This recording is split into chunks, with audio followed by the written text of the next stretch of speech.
বলতে দেখো এখানে কিন্তু আমাদের পকোড়া আর কফি খাওয়া শেষ হয়ে গেছে। তারপর অর্ডার করেছিলাম মিক্স হাক্কা নুডলস, আমরা একটা অর্ডার করেছিলাম। বিয়ে বাড়িতে কে কি পড়ে যাবে সেসব নিয়ে এখন এখানে আলোচনা করা হচ্ছিল চাউমিন খেতে খেতে। মা বললো চাউমিন খাবে না, ওই জন্য আমরা খালি চাউমিন অর্ডার করেছিলাম। তো পিৎজা অর্ডার করা হচ্ছিল কিন্তু একটু লেট হয়েছিল বলে আমরা ক্যান্সেল করে দিয়েছি অর্ডারটা। আর আমাদের এখানে চাউমিন খাওয়া হয়ে গেছে, আরও একটুখানি দোলনা চড়াতে নিয়ে গেছি।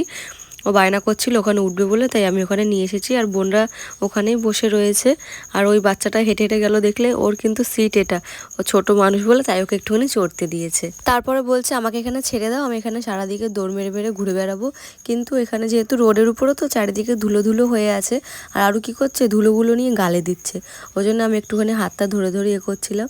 তারপর ওখানে একটুখানি তুলে দিলাম, দাঁড়াবে না বললো মা কোলে করে নিয়ে চলো, তাই নিয়ে চলে আসলাম। তারপরে আমি একটু কোলে নিয়ে ওকে দোল খাওয়াতে বসেছিলাম। ও একা একার তো ভয় পাচ্ছিল, ওই জন্য কোলে নিয়ে বসে একটু দোল খাচ্ছিলাম।